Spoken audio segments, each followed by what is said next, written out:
नमस्कार, स्वागत है आपका न्यूज बाइस्कोप में। मैं हूं आसिया और आज सीट स्कैनर में हम 2 विधानसभा सीटों को लेकर पहुंचे हैं। झारखंड में चुनावी सरगर्मी के बीच जब बीजेपी ने अपना पहला घोषणा पत्र जारी किया है, उनमें बड़े बड़े वायदे हैं। क्या ये वायदे उन दोनों सीटों पर या झारखंड की 81 विधानसभा सीटों पर मतदाताओं को रिझा पाएंगे? इसके बाद अब जेएमएम किस तरह के वायदे करेगी जनता से, या जो सत्ता में शामिल पार्टियां हैं वो किस तरह का वायदा करेगी, उस पर हम चर्चा करेंगे। तो आज हम बात करते हैं डुमरी विधानसभा सीट की। डुमरी विधानसभा सीट में दंगल इसलिए भी बेहद दिलचस्प है क्योंकि यहां पर जहां जगन्नाथ महतो की पत्नी बेबी देवी फिलहाल मंत्री भी हैं सरकार में, वो चुनावी मैदान में रहेंगी या उनके बेटे राजू महतो या अखिलेश महतो चुनावी मैदान में रहेंगे, इस पर अभी सस्पेंस बरकरार है। लेकिन इन सब के बीच जहां इस सीट पर आजसू की भी दावेदारी है, वहीं इस सीट पर और ज्यादा तड़का लगाने के लिए अब जेएलकेएम के सुप्रीमो जयराम महतो ने भी अपनी उम्मीदवारी घोषित कर दी है। तो क्या इस सीट पर अब ट्रायंगुलर फाइट होगा, किस तरह का मुकाबला होगा, इसे हम समझने की कोशिश करेंगे। हमारे साथ इस वक्त स्टूडियो में मौजूद हैं वरिष्ठ सहयोगी राकेश रंजन। उनसे रंजन जी, डुमरी की सीट जिस पर नजरें इसलिए भी टिकी होंगी क्योंकि यहाँ बेबी देवी हैं मैदान में या फिर उनके बेटे, दोनों में से कोई एक चुनावी मैदान में होगा, ये तय है। लेकिन अब आजसू के साथ यहाँ पर जयराम महतो के चुनावी मैदान में कूदने से कितना दिलचस्प इस सीट पर मुकाबला दिख रहा है?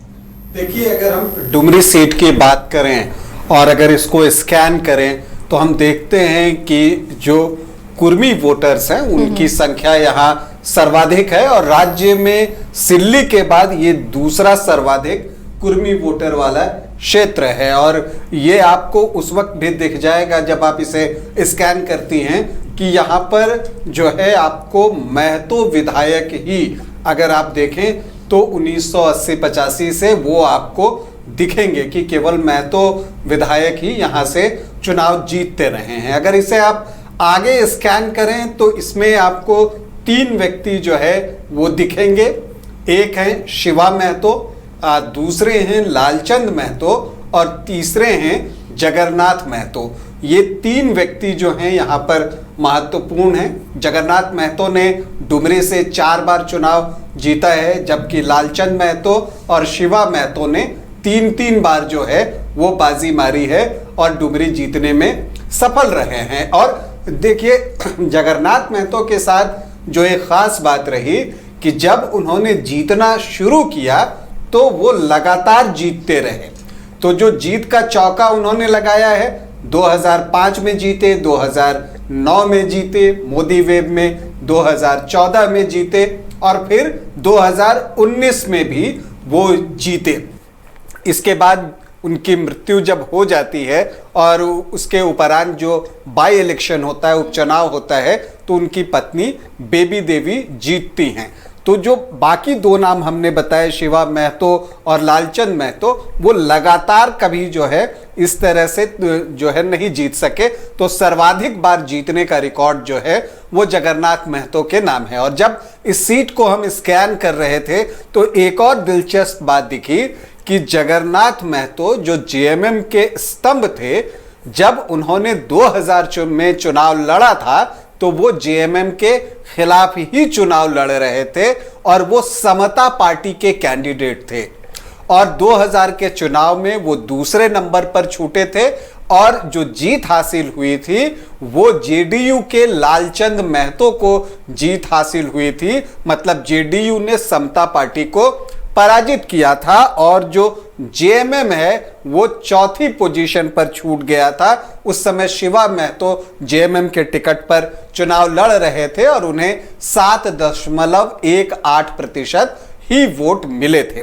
लेकिन जब 2005 में एक बार जगन्नाथ महतो जेएमएम में आ जाते हैं तो उसके बाद वो लगातार यहां से जीतते रहते हैं। अगर आप 2005 की बात कीजिए तब वो 18,010 वोटों से जीते थे और उनके सामने जो थे वो लालचंद महतो थे जो कि उस वक्त आरजेडी के टिकट पर चुनाव लड़ रहे थे।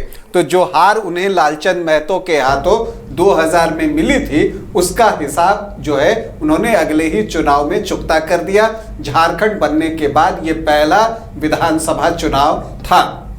इसके बाद 2009 में आप जाइए तब वो 13,668 वोटों से जीतते हैं और यहां पर भी वो जेडीयू के दामोदर प्रसाद महतो को पराजित करते हैं। फिर 2014 में जब हम मोदी वेव की बात करते हैं तो उस वक्त जो उनकी जीत का आंकड़ा था वो पिछले 2 चुनावों से बढ़ गया, बल्कि दुगना से भी ज्यादा हो गया और वो 32,481 वोटों से जो है चुनाव जीतते हैं और पराजित उन्होंने एक बार फिर से लालचंद महतो को ही किया, जो उस वक्त बीजेपी के टिकट पर चुनाव लड़ रहे थे।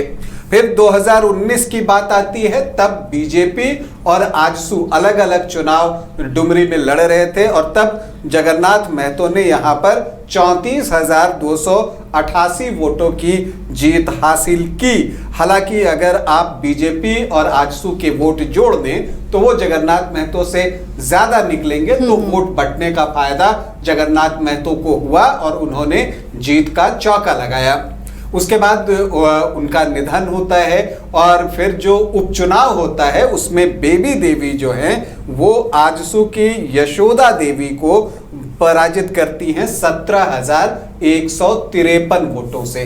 तो ये है लेखा जोखा आपको 2000 से लेकर 2023 तक जो एक बाई इलेक्शन हुआ उसे मिलाकर अगर हम बात करें। और इसके अलावा जब आप पीछे जाते हैं तो अगर 1985 से आप देखें तो यहाँ जेएमएम ने 6 बार जीत हासिल की है। इसके अलावा जेडीयू ने 1 बार, जनता दल ने 1 बार और निर्दलीय 1 बार। तो ये शिवा महतो थे जो निर्दलीय चुनाव जीतने में सफल हुए थे। तो ये है आंकड़ा। अगर इसे हम आगे बढ़ाएं तो जब हम डुमरी की बात करते हैं तो डुमरी प्रखंड है, नावाडी प्रखंड है और चंद्रपुरा प्रखंड है। तो जहां नावाडी प्रखंड है वहां पर जगन्नाथ महतो की जबरदस्त पकड़ जो है वो हमेशा से रही है और वहां से वो लीड करते रहे हैं। लेकिन इस बार समीकरण बहुत कुछ बदलेगा और इसलिए बदलेगा क्योंकि जयराम महतो की एंट्री जो है वो डुमरी में हो गई है और इसका प्रभाव पड़ना जो है वो अवश्यम भावी है, क्योंकि लोकसभा चुनाव में जयराम महतो ने यहां से बड़े मार्जिन से लीड किया था। इनफैक्ट 35,120 वोटों से उन्होंने जो है वो लीड किया था और यहां पर सीपी चौधरी जो आजसू प्रत्याशी हैं वो दूसरे नंबर पर रह गए थे। 72,838 वोट उन्हें आए थे, 90,541 वोट जयराम को आए थे और जेएमएम के जो मथुरा महतो थे वो काफी पीछे रह गए, 52,193। मतलब जयराम का असर जो है वो डुमरी में लोकसभा चुनाव के अंतर्गत दिखा था। लेकिन जो एक सबसे बड़ा सवाल है कि उस वक्त जगन्नाथ महतो परिवार से कोई कैंडिडेट नहीं था, मथुरा महतो कैंडिडेट थे। अब ये तय है कि डुमरी में जो जेएमएम का कैंडिडेट होगा वो जगन्नाथ महतो के परिवार का ही सदस्य होगा। तो ऐसी परिस्थिति में क्या जयराम लोकसभा चुनाव वाली जो सफलता है उसे दोहरा पाएंगे, क्या उस तरह का प्रदर्शन कर पाएंगे, ये एक बड़ा सवाल है। और इस बात को जयराम भी समझते हैं। जब उन्होंने मदन से बातचीत की थी हमारे ब्यूरो चीफ से फोन लाइन पर, तब भी उन्होंने कहा था कि हाँ इस बार देखना है, उतना आसान तो नहीं होगा। तो ये बात जयराम भी समझ रहे हैं। तो ऐसी परिस्थिति में इस बार जो डुमरी का चुनाव होगा वो बहुत रोचक हो गया है, दिलचस्प हो गया है। और इस वक्त इस मोमेंट पर जबकि 2 कैंडिडेट ऑलमोस्ट तय हैं, जयराम तय है, उन्होंने अपना नाम घोषित कर दिया है और दूसरे कैंडिडेट जेएमएम से भी तय हैं, वो जगन्नाथ महतो परिवार से होंगे, चाहे वो बेबी देवी हो या अखिलेश महतो हो। हाँ, आजसू में अभी तक साफ नहीं होती दिख रही है तस्वीरें। देखिए आजसू से अगर हम पिछले चुनाव की बात करें तो यशोदा देवी जो है वो चुनाव लड़ी थी। इन सब के बीच करण महतो आजसू में शामिल हुए हैं। तो क्या सुदेश महतो कुछ और सोच रहे हैं? ये सारी चीजें जो है वो आगे जाकर स्पष्ट होंगी जब एक बार बीजेपी, आजसू और जेडीयू का जो है वो गठबंधन हो जाएगा और सीट शेयरिंग का फार्मूला अनाउंस हो जाएगा। वैसे ये माना जा रहा है कि जो डुमरी सीट है वो आजसू के हिस्से ही जाएगी। तो ऐसे में जो मुकाबला होगा डुमरी का वो बहुत दिलचस्प होने वाला है। तो चलिए, डुमरी का मुकाबला काफ़ी दिलचस्प होगा जयराम की एंट्री के बाद। लेकिन यहाँ के जो समीकरण हैं, जिस समीकरण की बात चुनाव में अक्सर की जाती है, जातीय समीकरण, वो कितना हावी होगा? क्योंकि देखिए, जो भी कैंडिडेट यहाँ होंगे वो कुर्मी महतो को ही बिलोंग करते हुए होंगे। तो ऐसे में कैसे वोटों का बंटवारा होगा, और महतो वोट के अलावा कौन सा ऐसा वोट बैंक होगा, कौन ऐसा वोट होगा जो किसी की जीत के लिए बहुत ज़रूरी यहाँ पर बनता हुआ दिख रहा है? रंजन जी, देखिए, यहाँ पर एमएम जो है ना वो बहुत इंपॉर्टेंट हो जाता है। एमएम समीकरण की अगर आप बात करें, महतो अगर 30% के आसपास हैं तो मुस्लिम यहाँ 20.6%, मतलब ऑलमोस्ट 21% के आसपास हैं। तो महतो और मुस्लिम का जो कॉम्बिनेशन होता है वही जगन्नाथ महतो को हर बार इतनी बड़ी जीत दिलाता रहा है। तो जयराम की जो छवि है वो भी ऐसी नहीं है कि उन्हें दोनों एम का वोट ना पड़े, एमएम का वोट ना पड़े। क्योंकि चलिए मान ले हम कि एनडीए को वोट नहीं जाता है मुस्लिम का, अगर तो दोनों में तो ये वोट बढ़ सकता है, या किसी एक को पूरा उठ के चला जाए तो उसकी जीत सुनिश्चित हो सकती है। जी, यही एक बात है। और मुझे लगता है कि अगर टैक्टिकल वोटिंग होती है तो एक आकलन जो है मुस्लिम समुदाय कर सकता है कि कौन जो है आजसू से सीधे टक्कर में है। अगर आजसू से सीधे टक्कर में जो भी होगा वो उस ओर शिफ्ट हो सकते हैं। वैसे आपको बता दूं कि यहाँ मुस्लिम वोटों का जो है वो बंटवारा भी होता है। और अगर आप देखें 2019 के चुनाव में अगर आप चले जाएं तो वहां पर जो AIMIM के कैंडिडेट थे अब्दुल मोमिन रिजवी, उन्होंने 12.68% वोट लाए थे। और इतना ही नहीं, 2014 में जब वो JDU के टिकट पर चुनाव लड़ रहे थे तब भी उन्होंने 9.66%, मतलब लगभग 10% वोट लाया था। तो एक अल्पसंख्यक वोट का एक हिस्सा अब्दुल मोमिन रिजवी भी लेकर जाते हैं। ये बात अलग है कि बाई इलेक्शन में वो वोट जो है वो पूरा का पूरा बेबी देवी को गया था। और यही वजह है कि बाई इलेक्शन में अब्दुल मोमिन रिजवी जो है सिर्फ 1.83% वोट ही लेकर आ पाए थे, 3,472 वोट। तो ये जो टैक्टिकल वोटिंग हुई बाई इलेक्शन में, उसे देखने के बाद लगता है कि क्या इस बार भी उसी तरह की टैक्टिकल वोटिंग होगी। और अगर टैक्टिकल वोटिंग होती है तो वो वोट किसे जाएगा? क्या वो JMM के साथ जाएगा या वो जयराम महतो के साथ जाएगा? क्योंकि देखिए, जयराम महतो का एक अपना बेस है। अगर आप उसे देखें तो कुर्मी वोटों का एक बड़ा हिस्सा वो अपनी तरफ लेना चाहेंगे, और साथ ही वो चाहेंगे कि जो मुस्लिम वोटर्स हैं उसमें एक बिखराव हो और उसका एक हिस्सा उनके पास आए। और जो युवा वर्ग है जो कि उन्हें बहुत पसंद करता है वो उनके साथ आए, और युवा अपने घर वालों को भी कन्विंस करे कि वो उनको वोट करें। रंजन जी, बाई इलेक्शन की बात करें तो वो एक सिंपैथी था। बेबी देवी जब यहाँ पर चुनाव लड़ने आई, जगन्नाथ महतो को लेकर सिंपैथी वोट उन्हें मिला है। क्या वो वोट इस बार भी काम करेगा? क्योंकि डुमरी में देखिए जगन्नाथ महतो का अपना कद था, उन्हें मानने वाले डुमरी के बहुत सारे लोग हैं, मतदाता हैं, इसलिए लगातार उनका वर्चस्व रहा वहाँ पर।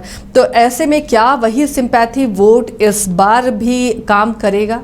देखिए, सिंपैथी वोट काम करे या ना करे, लेकिन जगन्नाथ महतो का नाम तो काम करेगा, ये आप मान कर चलिए। क्योंकि जगन्नाथ महतो का अगर आप डुमरी क्षेत्र में आप बात करें तो उनकी एक अलग पहचान रही है और लोग उन्हें काफी पसंद करते थे। तो बहुत सारे वोटर ऐसे हैं, और वो अगर आप बात करें तो अक्रॉस द पार्टी लाइन बात कर सकती हैं, अक्रॉस द कास्ट कॉम्बिनेशन आप बात कर सकती हैं, उन्हें जो है वोट मिलते रहे हैं। क्या वो वोट बेबी देवी या अखिलेश महतो को जाएंगे, ये एक बड़ा सवाल है, जिसका जो जवाब है हमें वो जो चुनाव परिणाम आएगा उससे पता चलेगा। लेकिन अब जब जयराम की इसमें एंट्री हो गई है, और अगर मान लीजिए कि जयराम की एंट्री होती है, सामने जगन्नाथ महतो परिवार का कोई एक सदस्य होता है, तो वहां पर अगर अल्पसंख्यक वोटों में एक बंटवारा होता है तो आजसू पहली बार डुमरी सीट जीतने के लिए देख रही होगी कि अगर वोटों में थोड़ा बहुत भी बंटवारा होता है तो फिर उनके लिए जो है एक उम्मीद बन जाएगी, क्योंकि 2019 के चुनाव में बीजेपी आजसू के वोट जोड़ने पर वो जगन्नाथ महतो से ज्यादा बैठ रहा था। तो ऐसी परिस्थिति में आजसू भी यहां पर अपने लिए संभावनाएं देख रहा है और उसे उम्मीद है कि अगर जयराम महतो और जो जगन्नाथ महतो के फैमिली के सदस्य का मेंबर होगा जो जेएमएम से चुनाव लड़ेगा, अगर वो अल्पसंख्यक वोटों में सेंधमारी कर दे, कुर्मी वोटों का बड़ा हिस्सा लेने के लिए, तो ये आप मानकर चलिए कि तीनों दलों में होड़ लगी रहेगी। तो वो किसके साथ बड़ा हिस्सा जाता है ये महत्वपूर्ण है, लेकिन सबसे ज्यादा महत्वपूर्ण है जो अन्य जातियां हैं वो किस तरह से वोट करती हैं। क्योंकि आप मानकर चलिए कुर्मी वोट 3 जगह बटेंगे, अगर अल्पसंख्यक वोट भी जयराम महतो, बेबी देवी और अब्दुल मोमिन रिजवी ये 3 जगह अगर शेयर हो जाता है, तो वैसी परिस्थिति में जो अन्य जातियां हैं वो प्रभावी हो जाएंगी। और अगर आप यहां पर देखें तो एससी जो हैं लगभग 11% हैं, शेड्यूल कास्ट और शेड्यूल ट्राइब 10.68% है। बेबी देवी इस ओर भी देख रही होंगी क्योंकि वो जेएमएम की प्रत्याशी होंगी। इसके अलावा राजपूत वोट भी 4%, आपको साव वोट 3.5%, ब्राह्मण 4-5% हैं, यादव 2% हैं। तो ये है, तो अगर वहां पर अगर आप देखें कि महतो वोट मुस्लिम वोट में अगर बंटवारा होता है, तो अन्य जातियां अगर गोलबंद होकर एक तरफ वोट कर देती हैं, तो फिर जो है वो जो प्रत्याशी होगा वो डुमरी का राजा बन सकता है, डुमरी का किंग बन सकता है। चलिए, तो डुमरी की जंग इस तरह बेहद दिलचस्प होने वाली है। वो तमाम समीकरण आपने समझे हैं और मतदाताओं का प्रतिशत भी देखा कि कौन किसके फेवर में जाता है और कौन सा वो अंक होता है जो किसी को जीत का सेहरा पहना सकता है। चलिए।